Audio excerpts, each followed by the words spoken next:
Hello, welcome to another installment of the Cab Talks Tourism.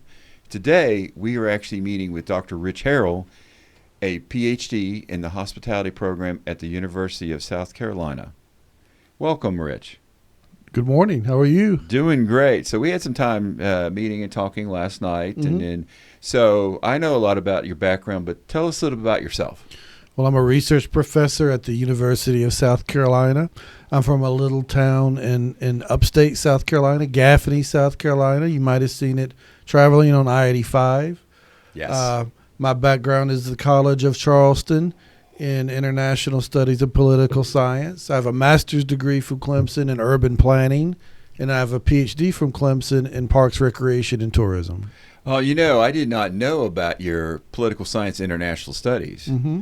And the reason that's now got my attention is my middle son is getting his international political science from Georgia State, and I keep trying to get him to go into hospitality tourism for his master's. So now I got to tell him it works.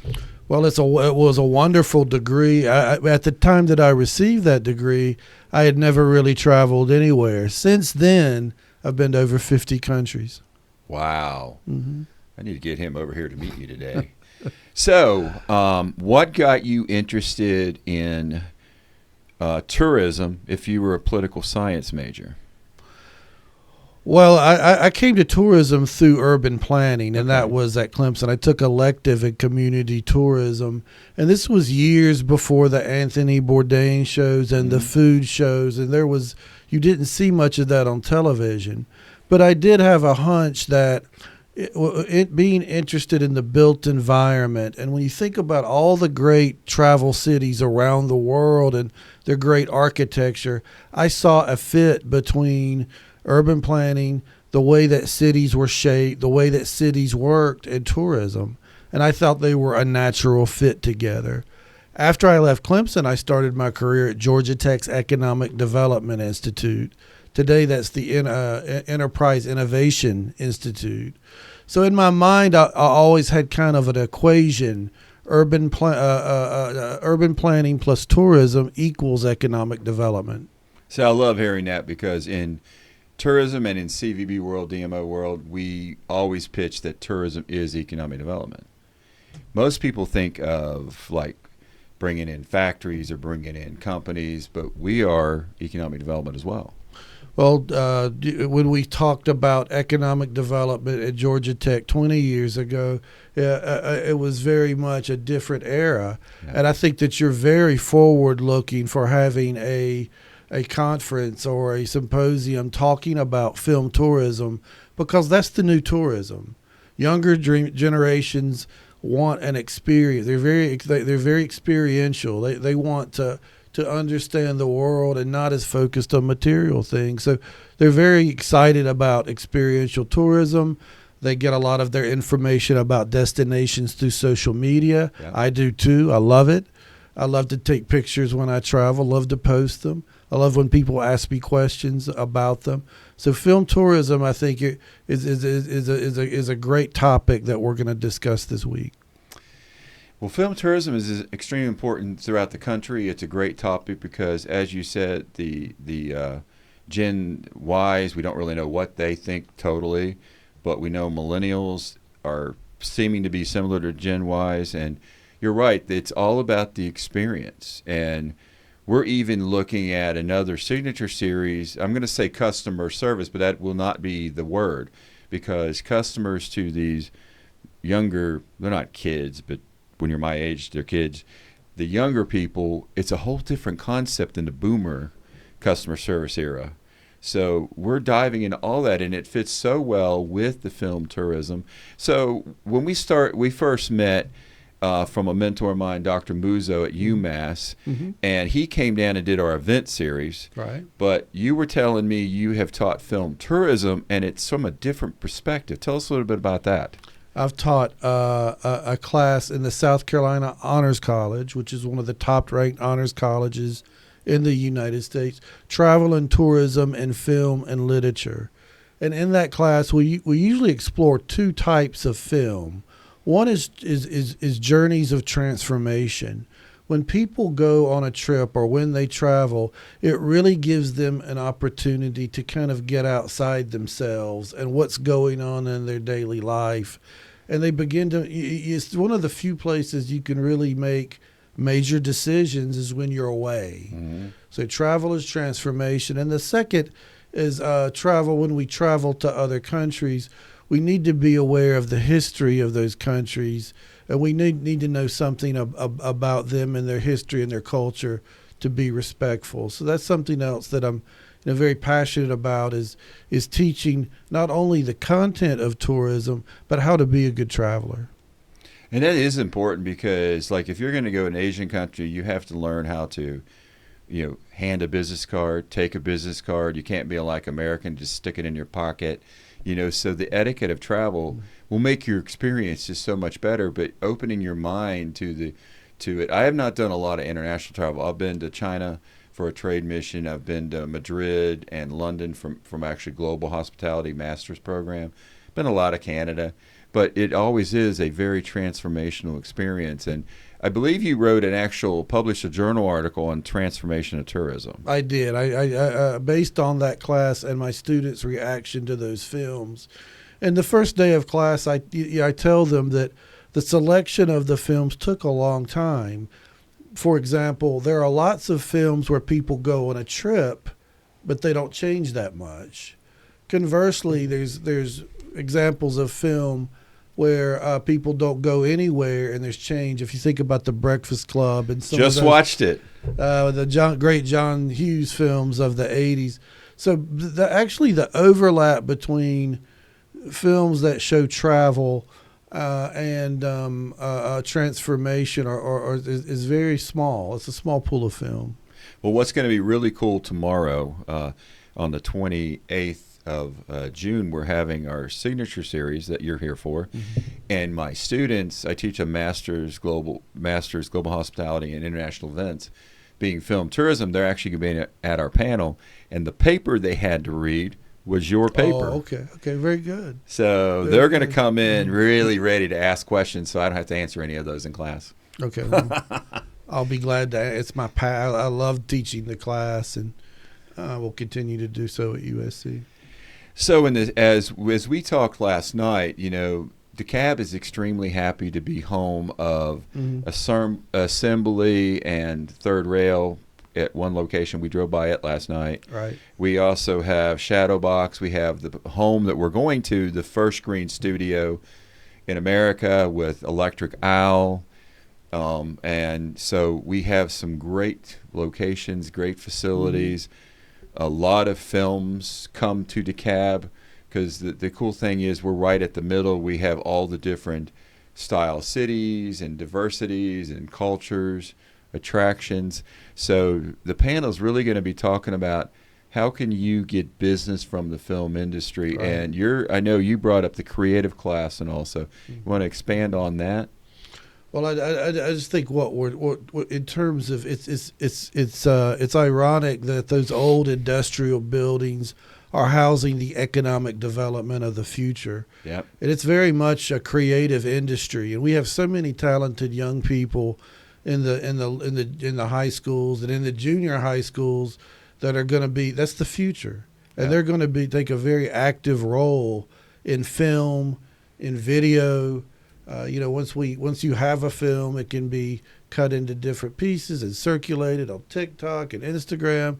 And I just think it shows a lot that DeKalb is on the cutting edge. It used to be that the municipalities and some of the counties would take care of, say, the history and the nature-based things of tourism, and the state would take care of film. And I think that's kind of changed a little bit. I think that our counties are doing cutting-edge things like film tourism, medical tourism, equine tourism, and of course my favorite, foodie tourism. Oh yes. And then let the state help with nature and heritage, where it's getting very competitive globally. Well, right here in DeKalb, we have started really pushing hard with the film tourism. There's actually a movement, a bunch of our cities and our Convention Visitor Bureau and the DeKalb Entertainment Commission. Shelby, who you're is one of the panelists. Mm-hmm. We're developing a film trail, so that's becoming popular to really just promote the fact that we do have so much film here.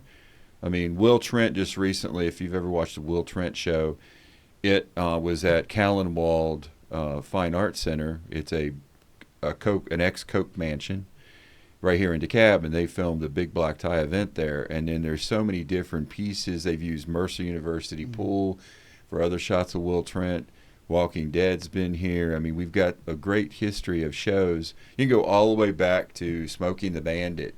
Right, used a lot of this area in a restaurant in town, Old Hickory, for the show, for the scene with Buford Justice. Right. So, I mean, film tourism is going to only get bigger. But now we're in the side of really getting into what you're talking about is like not just the fact that we have the economics of the film being shot, but how we can use the films being shot and really turn that into a new tourism package, as well as the creative thinking of other things to do.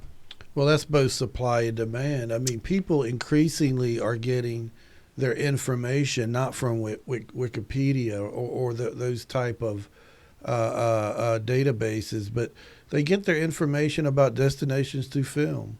Yeah. So I really like the idea of tourism and media studies, tourism and popular culture studies. The integration of tourism with things that are part of someone's everyday life. If I say, show me a picture of DeKalb, they're going to immediately go to their phone and pick up something that that's probably a television clip or a small clip from somewhere. So it's very important to contemporary marketing. Well, and you brought up a great point, because when we brought Monica on, our show producer, she started actually going out and doing the reels. So if you follow Facebook, Instagram, it was words and it went to pictures and a collage of pictures. Now it's very big into the little short video clips.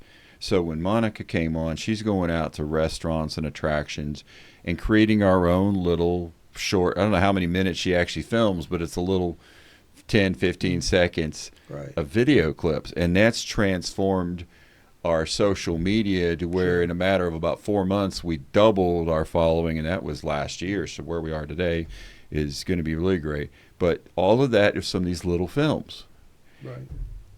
Well, I mean, studies have shown that once that image gets in someone's head, it's pretty stable. It stays there. So it's very important to put the right media images, destination images out to the public.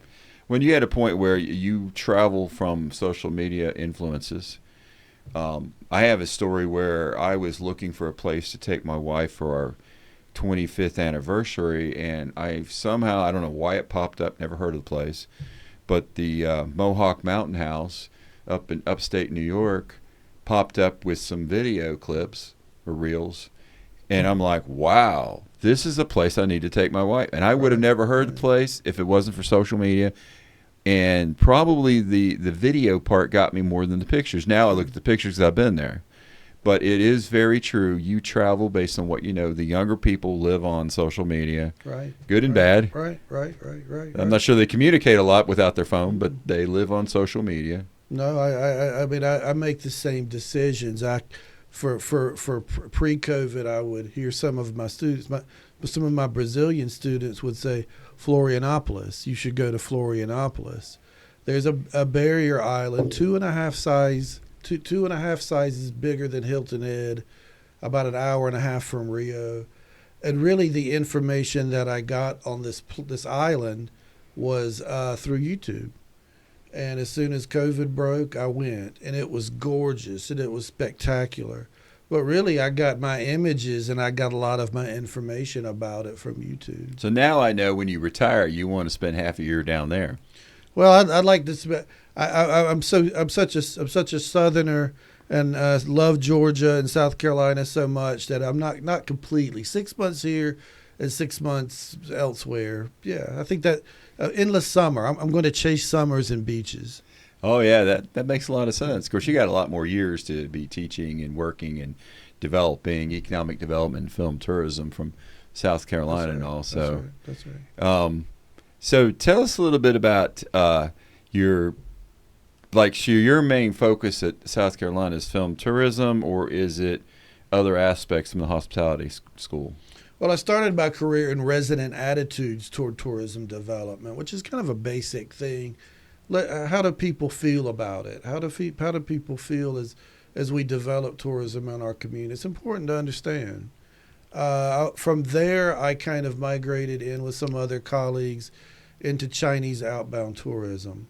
It's a very important market, and really in terms of outbound tourism and inbound tourism, I think China's number one in the world right now. So it became very important to understanding that market to the United States, but particularly branding. How's the Southeast? How's Georgia? And how's South Carolina? What's our destination image in those countries? So I went to that and worked with colleagues very hard for many years with that. But I'd always been interested in pop culture. I was an '80s kid, MTV, and I was always fascinated. For some of us, that was our first images of the world that came through in those videos. So what I'm writing about currently are those destination images, good and bad, that came through in music videos in the '80s, and how some of what themes have persisted into the streaming era. Well, interesting part about that, and we were again talking last night, is we had this little studio in Doraville where Leonard Skinner cut Freebird album. And the Atlanta Rhythm section, of course, Sure. they were from Doraville, and so they cut their album right there. So there's a lot of music history in Georgia, obviously, a lot in Athens. There's still a lot of music history right here in DeKalb County that is just kind of coming out of the books now. Right. Well, the videos forever, and the things that we missed back in the '70s, because there were only 3 stations. If you missed a live performance, you missed it. There was no taping. But now we can go back and look at those, and it's really fun, and you can really see how DeKalb developed with music and film, and back to what we were talking about, the creative industry. So do you all dive a lot at South Carolina into the creative industry, or are you still kind of in the general tourism and hospitality side? Well, we're becoming a very popular state to move to in the United States. Post-COVID, lots of people are moving to South Carolina. We like Georgia, wonderful weather, wonderful people.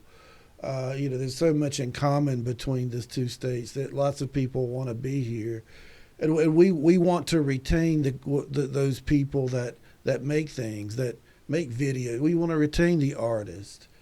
We want to retain, because the relationship between the arts and tourism, they go hand in hand.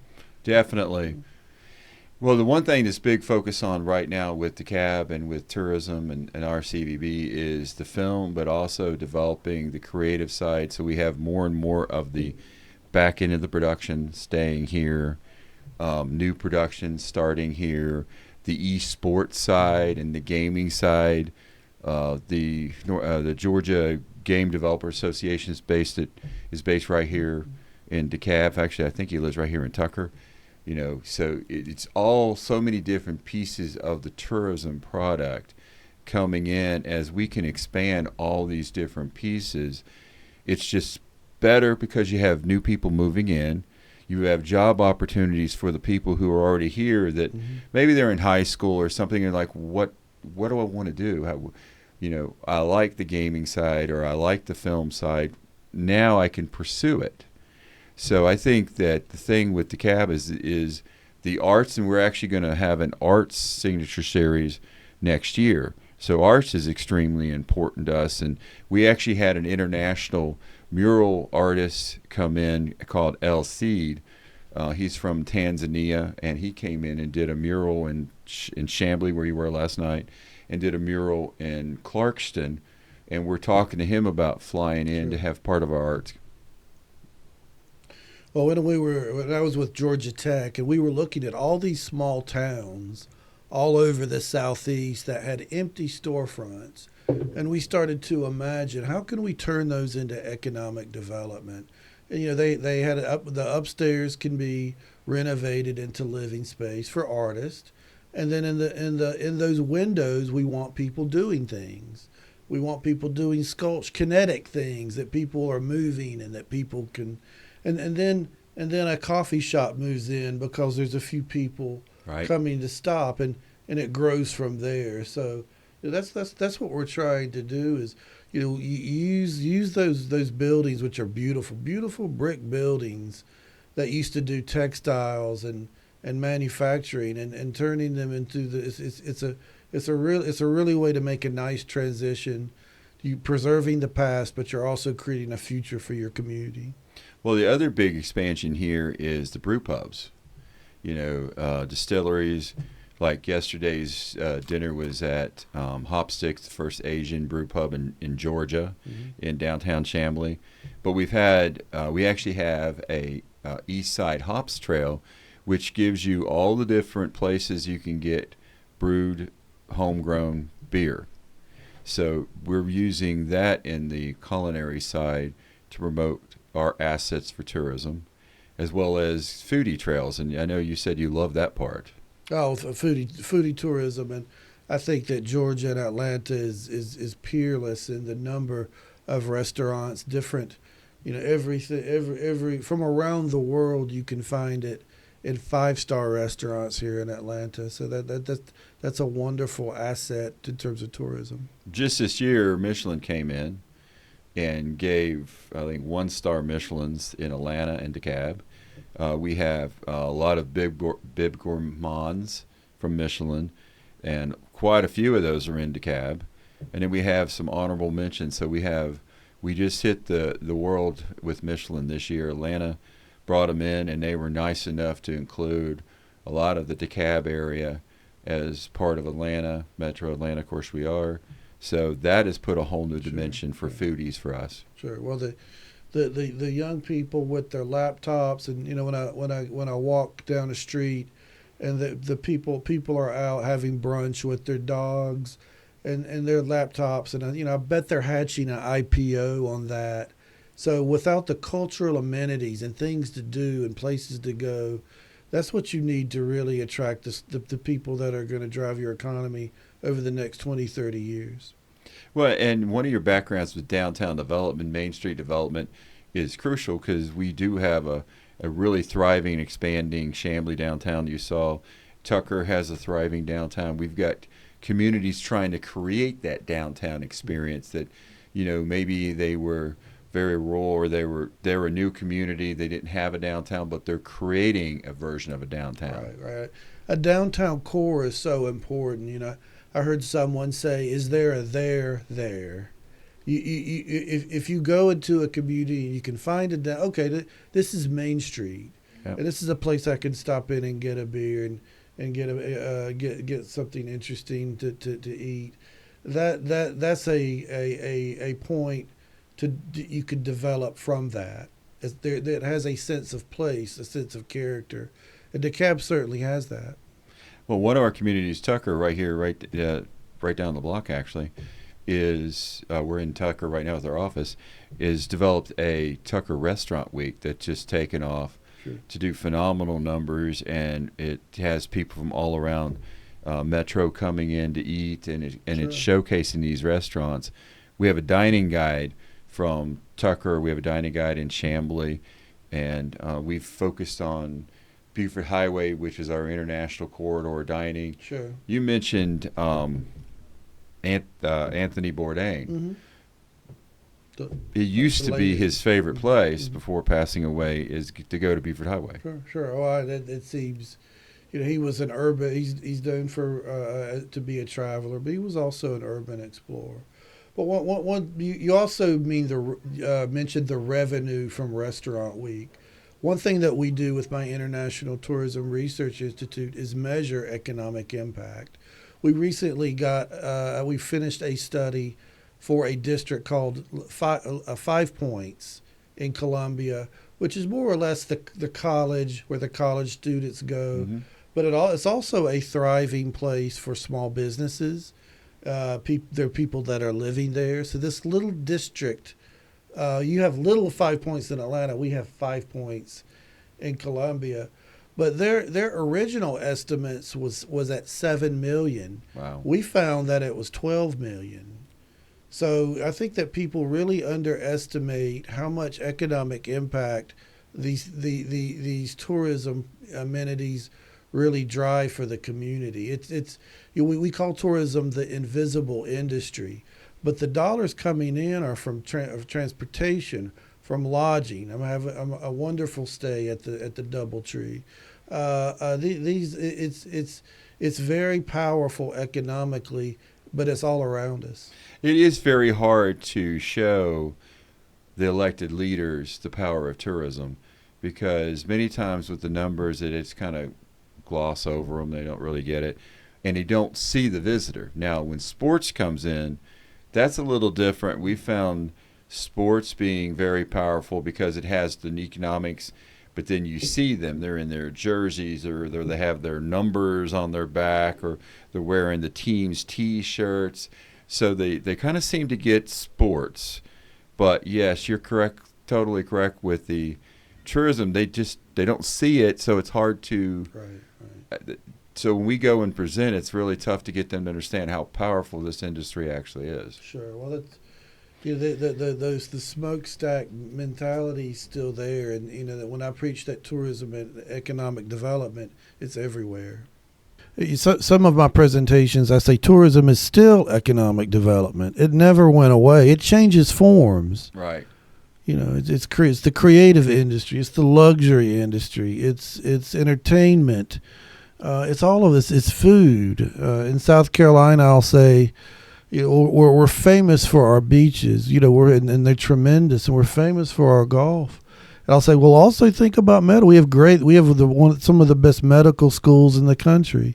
We want people to come down if they need our services and to recover and spend time with us.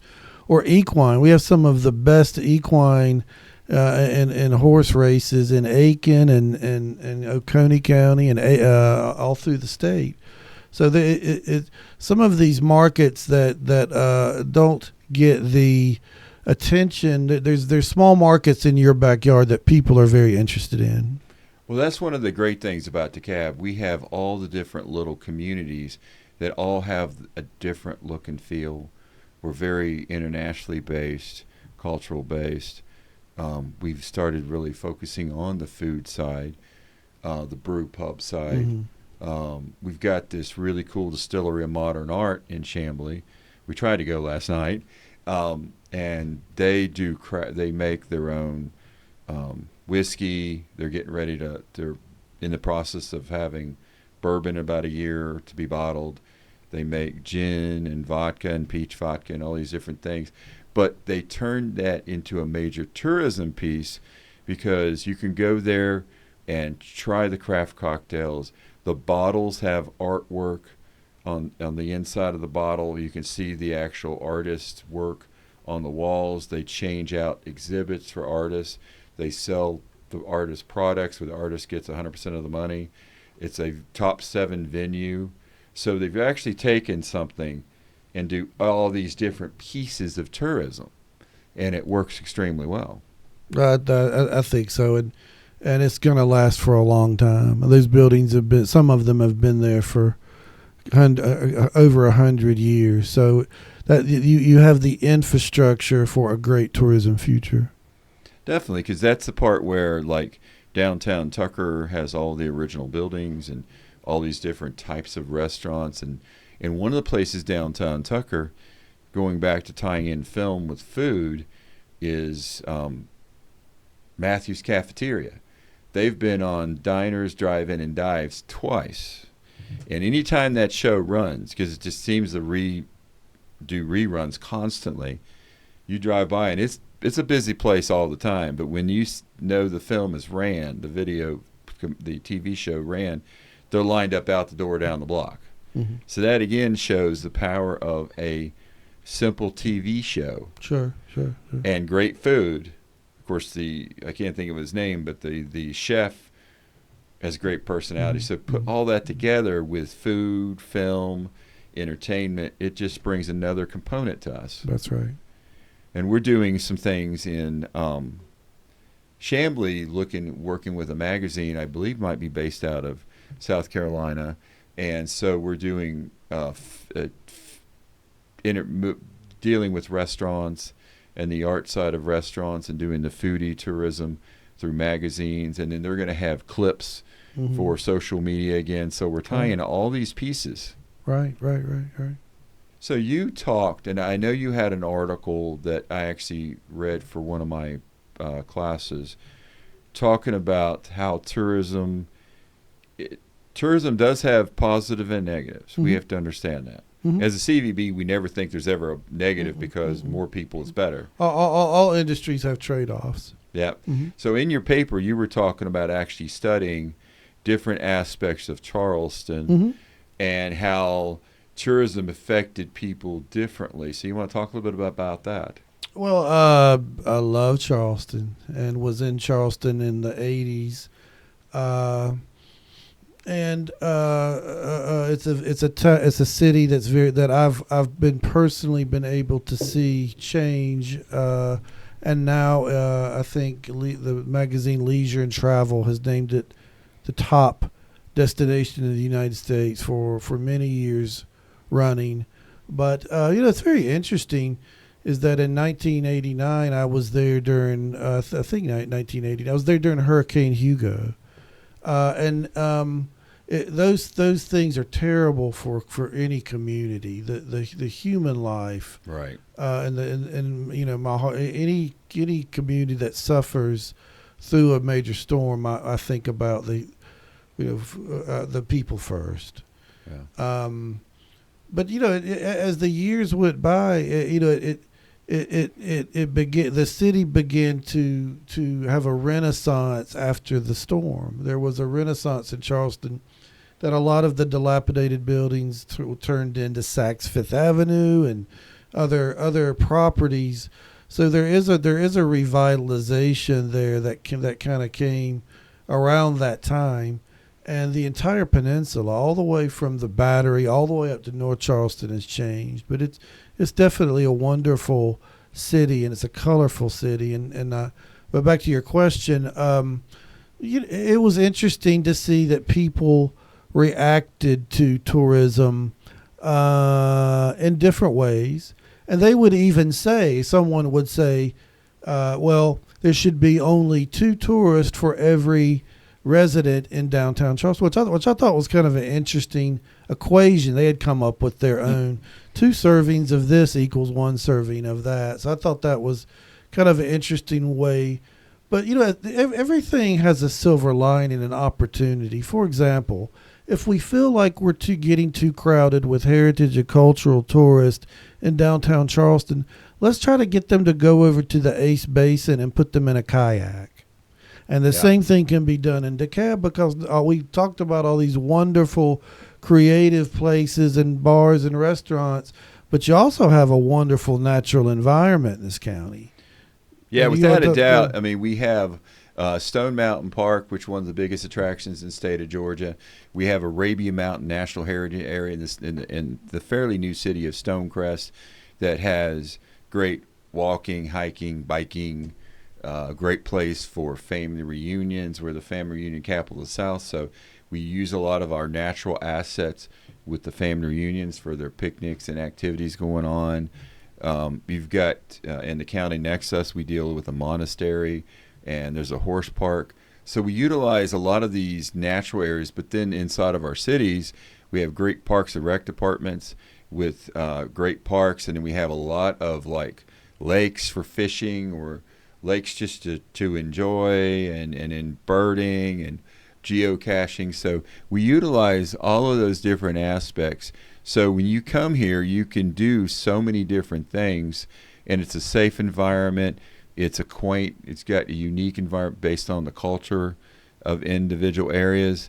But like if someone talks about, so a lot of times when you do events in the area, you're putting the events in the main downtown area, and you're closing up streets.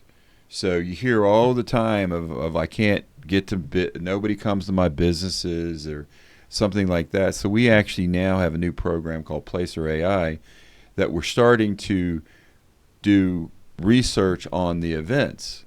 So a lot of times there's people say, well, I don't even open. Well, that's not good, because now we can literally show you how many people are coming in and they're packing these restaurants and they're shopping, and you close. Just think of how many people you could have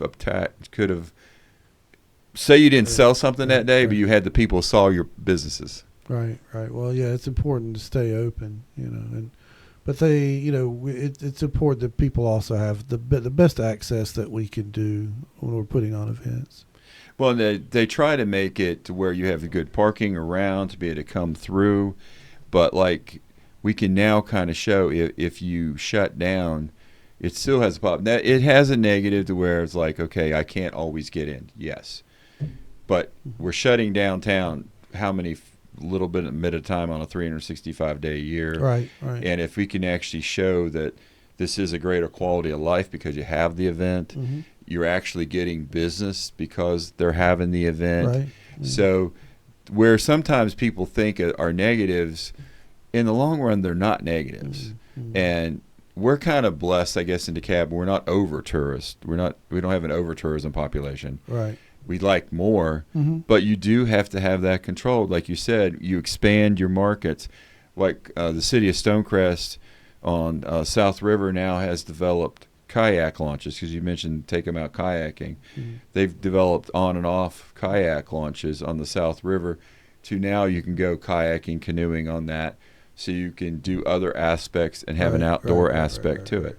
Well, we want to keep, without residents, there's no tourism. Our residents are our host. Right. So I always want to make sure that the residents who support the industry are comfortable with the tourism, and that's why their input is mandatory. I have to know how they feel. We need to communicate. They need to be included, or this is not going to work. Well, it's interesting because there's so much studies going on, or so much research going on with the quality of life. And the quality of life goes both ways. It's the quality of life that the locals have, and the quality of life or quality enhancement of their life that we're providing to the visitors. You started off in the very beginning with how film transforms your life. Tourism transforms your life. Hopefully, our goal is to make your transformation all positive, all fun, relaxing, learning something new. But as we bring more visitors in, we can increase the quality of life if we're cognizant of that balance between bringing customers in, bringing people in, expanding our markets, expanding our attractions, our events, to where we are really working with enhancing quality of life. Right. Well, we want to stretch room nights. When people come, we want people that are respectful. We want people that are polite. We want people to stay. We want a couple of room nights. We want a 24 that they can that things don't close up at 5 o'clock. Yep. That they can stay out at night if they want to. If they're on vacation, that they can stay up, or they can get a bite to eat late at night after a show or after a film or something like that. So, a vibrant cultural city, and I think that's where you're headed with the technology. And now the technology is the infrastructure. There's not a single technology hub in the world that's not. I tell my students, can you think of a single technology hub in the world that's not also a great tourist city? So technology and tourism go hand in hand. Technology and the arts, we've already mentioned. Technology and retail. If there's nothing to buy, it's not tourism. When I travel, and I'm a big shopper. I like shopping. So shopping and retail and tourism. So there's so many good ingredients that we could use to offer something that's different. And as far as competitors, I tell my students, economically, a high tide lifts all boats. Right. So I tell don't look at your next door neighbor or your state. I see South Carolina and Georgia as working together. We want them to spend time in Atlanta and Columbia. We want them to spend time in our region. I want to work. I want to partner with people to offer something. Maybe you have something better to offer, and then we have something. So your partnerships in tourism is something that I think is the real mark of leadership, is being able to go to someone who you considered your what is it, for frenemies. You're smiling, but you're also say, hey, wait a minute. If we work together on this tourism product, we can give something that both residents and the tourists like. Well, you're right, because Atlanta is a huge feeder for all of the South for their tourism needs. But like I had the privilege of speaking to the College of Charleston Hospitality Intro to Tourism, my presentation was all about DeKalb on how we do things for tourism. But from that, I just educated 20-some students, and they had questions about our attractions, question about our food, so that Charleston is going to be a feeder to come down to Atlanta, because being DeKalb as part of Atlanta, we're part of the big metro city. So a lot of South Carolina, we're the biggest city down. So the South Carolina people come down here for the big city experience. But many times they can stay here more affordable, safer, not so much congestion, and go in and out of the big city. Right. But you're right. So we have all these different cities that are feeders. So some of our biggest cities feed that DeKalb is Birmingham, Charlotte, Greenville, Spartanburg. Columbia is actually one of our big feeders into the area. So all of us working together. So when I speak, it's amazing how often they're like, oh, I want to come down to do this, or I've got cohorts in my PhD that go, where's a good place to stay when I do this, or I'm going to go to the Mercedes-Benz, where should I stay? During the week of the Masters in Augusta, we're packed. Our restaurants are full. Our hotels are full. So we love it. We love our rivalries. I went to Clemson, and now I work for the University of South Carolina. During that last game, I get some very funny phone calls, and people ask me all the time, who do you pull for? And Georgia and Georgia Tech, a house divided. All that's the SEC football, ACC football, the great universities, Georgia State and their football. So, sports, and I think people get really excited when things cool off and autumn comes around to come visit, stay in DeKalb and see some great sports. Well, we're lucky enough to have a lot of the college teams that play Georgia State and play now Georgia and play Georgia Tech staying with us in DeKalb. And then we're also lucky to have a great youth soccer focus here. We have 4 Golden Gloves events that occur in DeKalb now for 4 different weekends of boxing. We have a big lacrosse tournament we just hosted in January, February, with 4 different college teams coming in. We've got a international netball coming up. Right. So we are really lucky in the sports side, because sports is huge economic development. It's great because they come in and eat, they come in and shop, because you're not always on the field. So you need, or whatever you want to call the gym or whatever. So you've got to have other things to do. So, and many times, like, mom isn't going to sit through the whole day, and they want to go shopping. Sure. So you'd be a great person for sports. You can go shopping and see the sport. No. Tourism has to have retail. Very true. And you want the right type of retail. Not that there's any retail's really bad, but you want a lot of times the right retail that gets you to stay longer, gets you to shop and eat, and then maybe go back and shop some more. And Sure. Well, I think Atlanta is synonymous with high-end retail, and there are people that come to the city for the express purposes of going on a shopping spree. That's a good identity. The place where you can shop till you drop's a good place to be. Right. Yeah. But one of the other things that the state is working heavily on is a Sundance Film Festival. Mm-hmm. So right now Atlanta's put its foot clearly into going after being the new home of Sundance. And Savannah. So for the state of Georgia, we have 2 big competitors Right. For that event to bring to Georgia. Either way, it wins if we Mhm. get it to Georgia and either city. Us, of course, we love the fact of Atlanta being we're part of Atlanta, it going to Atlanta for Mhm. Sundance, Mhm. and that's going to bring such a new focus to the state. Sure, sure, sure. Well, I think that you know, hit films that fly under the radar, the aspirations of emerging filmmakers, all of that energy will come here if you get Sundance. Yes. And it's exciting that something that was seen at Sundance and later became an international hit, or you start to cultivate several filmmakers who later have a international reputation. You become the place to go for filmmaking in the Southeast. And it used to be Wilmington, North Carolina. Yeah, I remember those But days. not so much anymore. Some of that is shifting to other places. But to be known, to have a filmmaking brand, I think it will help attract other industries. It'll serve as a magnet.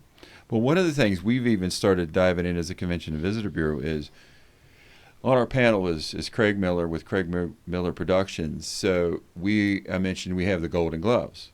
So the producer of the Golden Gloves is Sugarbird Boxing, who has a gym that actually was where Evander Holyfield got his start. And now his son, Evan Holyfield, is boxing. And he has professional boxers in and out all the time. And now he's doing the 3 Golden Gloves here in DeKalb. But we're going to be Craig Miller is doing a documentary, and we're assisting in this documentary. And it's going to promote boxing for DeKalb. It's going to promote Sugarbird for DeKalb. And it's going to go out to all these different film festivals with the brand Sure. of DeKalb and Discover DeKalb and Craig Miller. So as it goes to these festivals, we're promoting ourselves all across the South, the country, Right. and Right, all. right, So right. we're even utilizing the power of film that way to get Sure. our name across. And you're going to have some very creative people come to live here, and the people that migrate into script writing, they're doing spoken word poetry. Those nights where people are out doing poetry slams and things like that, at cafes and little bars and restaurants that have that place for creative people to stand up and read or something that they've written. But to have a kind of a journalistic attract people that are able to they're artists, and some of it's spoken art. We need to encourage a lot of that. Some of those people become scriptwriters and filmmakers. Yeah, that's very true. It's kind of amazing the different aspects that these younger people were doing. I mean, they're writing scripts. They're doing some little directing. They're doing commercials, and so it's quite interesting how many different aspects. And you never know what's going to be the one that makes your big break. No, they're younger. If you had a competition, and they're so talented at a young age. If you went to a class of 6th graders and said, give me a 15-minute clip about the things you love the most about DeKalb, the quality of that work would be great, probably, because they're a digital generation. They're the people that are going to be digital natives of DeKalb, and we really want to make sure that and I think that you are doing that by focusing on film, that you're pushing things out to where it's going to be interesting, and that they can see a future in the tourism that you're creating. Now, what do you think of AI? AI is going crazy now. What do you think of AI with tourism? Well, I think AI, like a lot of things that we've talked about, has both good. Definitely. But we like any tool that creates efficiency and speed. But we also want to be careful, I think, of some of the algorithms that create. Well, for destination management, some of the echo chamber technologies. So we want to put out our very best images on film, because those will recycle over and over and over again. So, and if someone types into cab, they're going to start to see not one picture but 20 pictures of DeKalb. So, when we through film and other types of our social media, we want to put our best foot forward. We don't want to say, well, only a certain select group of people the world's watching. The world is using social media and streaming. Those algorithms are repeating those images ad infinitum. So we really need to. It causes us to take it very seriously, versus some of the other older marketing tools that we used to use. It would go into a magazine and stay there. And print is still important because you've got people that are coming to your community that still are going to request a guidebook. Right. I tell my students, don't discount the print. We're going to have to spend some money on print. Yeah, we're right now in the process of redoing our Discover DeKalb magazine, dealing with all of our cities. We're in the process of reprinting our Discover DeKalb visitor guide that's really more for welcome centers. Right. Because you still got to hit all the different areas to get the word out and to fill the niches, because the boomers are still heavily into print. Sure. I don't think many young look at print basically at all. No, word of mouth. Yeah. Guerrilla marketing. Let's find out who the cool people are. Find out who the influences are. Yeah, we bring in quite a few influencers to sell our product, to push our product out.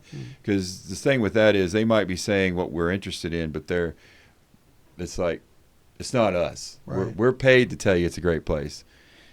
They come out and tell their stories and all, and it really impacts your thoughts of the area. Sure. Yeah, we're paying attention to demographics. We're paying attention to, I would go into the airport and pick up a magazine like Kiplinger's that would say Asheville's the #1 retiree hotspot. Well, now it's Columbia. Is that Western North Carolina is kind of expensive, so we're getting a lot of people who want to move in or are moving into South Carolina. They're moving into the rural areas. Myrtle Beach was very much seasonal at one point. It's a all year round, full-fledged city with all the big city living amenities. So we're changing. I like to call South Carolina the resort state. I want to show them Hilton Head. I want to show them Kiowa, Edisto. But also, I tell people, well, on down the road you got Sea Island, and you got these wonderful beaches in Georgia, and it's this one beautiful chain of places you can go and spend time at a resort. Definitely, because Jekyll's very historic too. Right. And the nice thing we like is that many times we're a stopover to go to those places because you want to get that big city feel. Sure. So you're coming through DeKalb and experiencing the big city, and you go down and experience the island and go back up. So we love that type of travel. So what do you think of augmented reality and virtual reality with tourism? Well, I think I think that we're going to use it, and we're going to use it in some very interesting ways. I haven't been able to see that far ahead about using, virtual technology. We may be able to visit DeKalb before we physically step foot in DeKalb. That's what I was interested. I was talking to Dr. Kim with the Georgia State Hospitality Program, and they did a immersion program in Dubai. And he was explaining how this sign really gave you the AR, VR experience. So I haven't experienced that yet, so I can't fully wrap my head around it. But I'm kind of anxious to see that. Now, we have been talking here in the office. If you go through our exhibition hub, which is had King Tut and had Van Gogh, it's moving into having Titanic come. So not only be walk through the Titanic, and you're going to be able to put the goggles like the Apple goggles on and have your own walkthrough of the ship. We've talked about doing something where we have that reality where you could be at a trade show and put the goggles on and see the cab. Mm-hmm. And that's going to evolve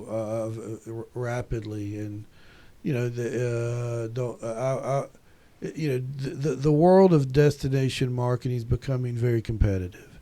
We used to think about regional competition. Now it's head to, because of globalization, it's head to head competition.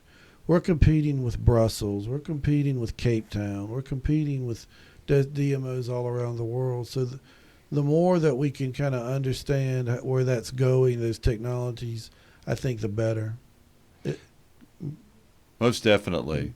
We keep expanding our technology here at the office. We keep expanding the amount of video we produce and the amount of pictures.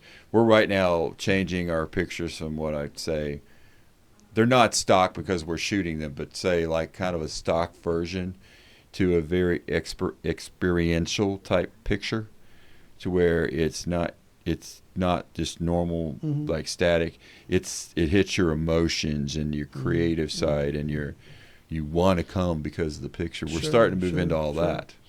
I teach a class called Destination Marketing and Management in the hospitality school, and I have my students watch video. For 2 weeks we watch videos and critique them. Does the music fit the images? Is there a narrative? Does it tell a story? And people love stories. If we could tell a story about our destination that pulls people in and gets their interest, it's more than showing pictures on the latest social media. It also has to have a narrative. We need a story to tell, and I think that you have that here. What's interesting is when we do the signature series, each panel is going to have their own music to walk up to, like you're at the Grammys or something. Which song or which music did you pick? I picked an instrumental tune by Atlanta's own Jerry Reed. Oh, wow. So I think that we've had so many great artists in hip hop and country and rock and roll. Atlanta's a music city. I come for the music. I love pop culture. I come for the music a lot. I travel for the. You ever been to Eddie's Attic? I think I have. Yes. Yeah. Yeah, Eddie's Attic is where Sugarland got their start, and is it John Mayer? Maybe got his start there. Is that? I think that's. But I know Sugarland started from Eddie's Attic, and they've had a lot of different artists that have really kind of got their start from being right there in Eddie's Attic in downtown Decatur. I mean, I think Atlanta has a right to call itself a great Southern music city, along with Memphis and Nashville and New Orleans. Well, what's interesting of that is those three cities are actually they started at an international trade show based on music in those three cities. Right. I believe that when I was at Georgia Tech, 9 out of the top 10 hits were from Southern hip hop artists like Outkast and Ludacris and people like that. Yeah, Ludacris I think lives right here in Georgia. Lives right here in Atlanta Metro. Yeah, many of them stay and contribute to are still, and they're great about promoting Atlanta. We have several of the big TV stars live in this area. We have several big time New York Times best-selling authors live in the area. So it's just really just a great place with all those influences that you can take advantage of. Right. I need to start saying. I think the people that live here say Atlanta. I'm still putting the T. I'm still saying Atlanta. I need to learn to say it correctly. But we have this same thing about I think we tend to say Charleston and not Charleston. So. Well, you also have the Beaufort and Buford. And I get confused which one's in South Carolina. And one's in There's another one in North Carolina. Right, and one is North Carolina is either Beaufort or Buford, and South Carolina is one of the two, but they don't have the same pronunciation between the two states. I forget which is which. Right. So anything you want to close with? I love the chat. I'll take any question, anything that you have. Well, Monica, what's a burning question for Rich? Ask me something.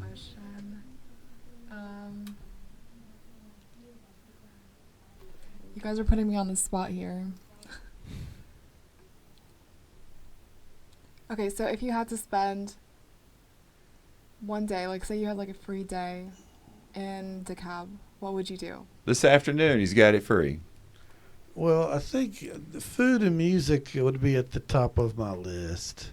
A day, I like, another thing that's really cool about the cab is that I have a 4-door black Safari Jeep Wrangler.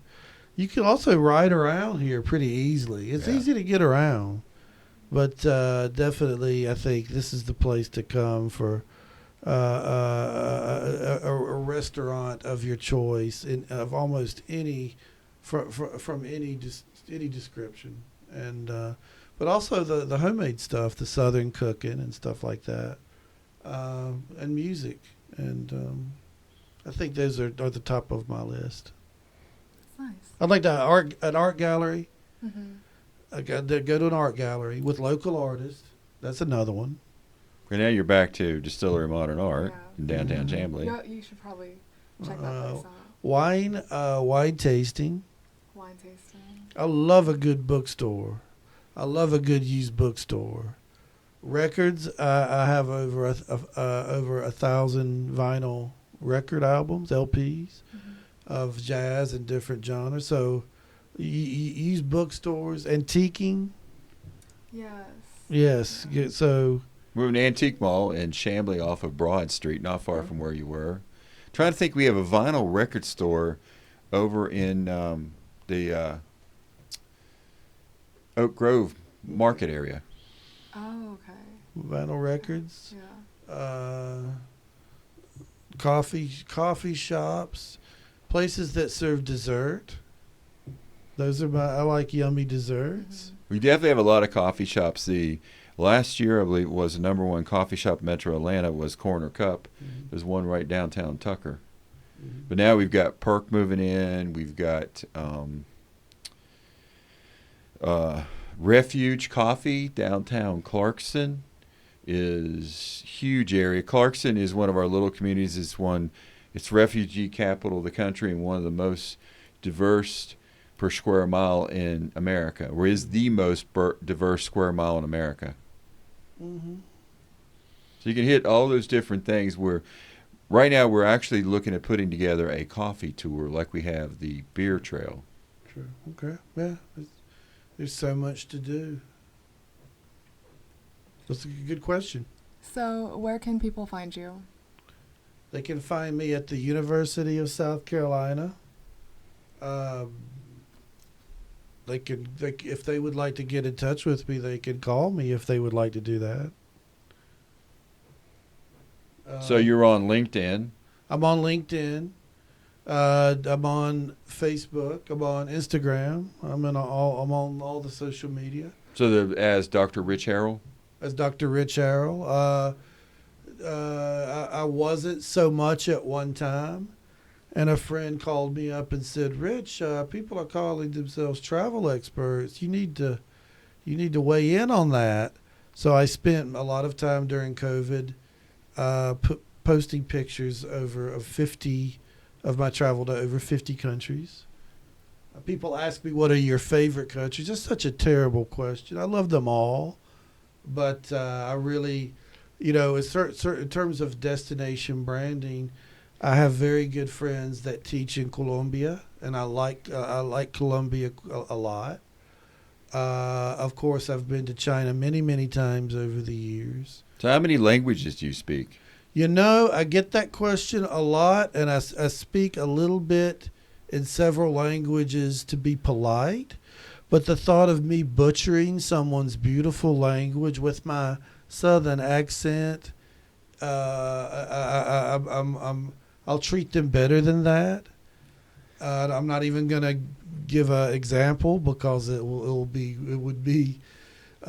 terrible. But anyway, I love my Southern accent, but I want to be respectful of correct pronunciations of other. But You have enough trouble with pronunciating English correctly. I get the question a lot of where should I go on vacations. And, of course, I'm going to say DeKalb and Atlanta Definitely. first. If you have a first choice, I want you to come here first.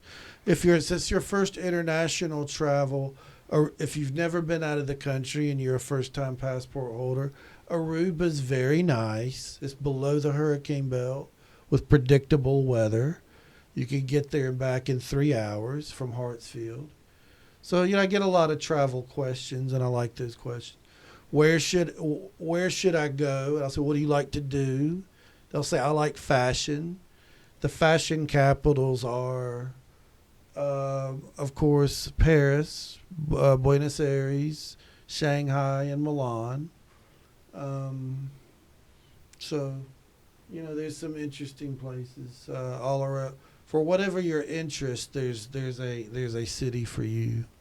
Well, I have to go to TTRA, a travel tour research association, and I'm going to go to Ireland next year, so I can't really wait to see that. You're going to love it, and you're going to have lots of Irish stew. And when I went to Dublin was in the winter, and it was fantastic. People huddled in little pubs with sing-alongs, and became very kind of communal. Well, the one thing I'm learning is to better serve DeKalb, we have to experience a lot of other things, because you kind of run into a tunnel. If you're not out experiencing other cultures, other communities, other countries, you're not able to really bring new and inviting thought to the area.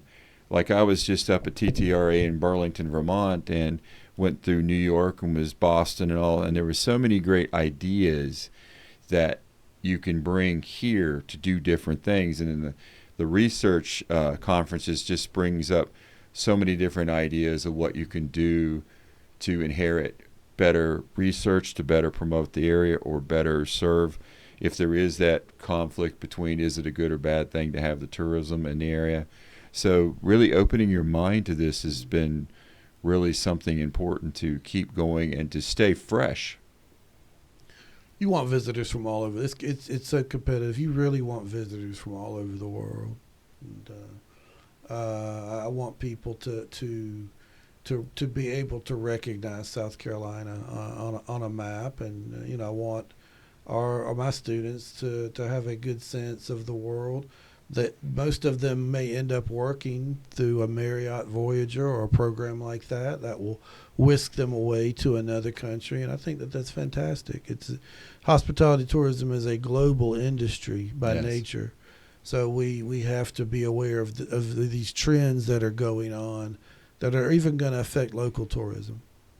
Well, I actually have a class that's like 3/4 international. We got into big discussions in class about events and what type of event could we bring to DeKalb. I use it as the talking point because of being the DeKalb CVB.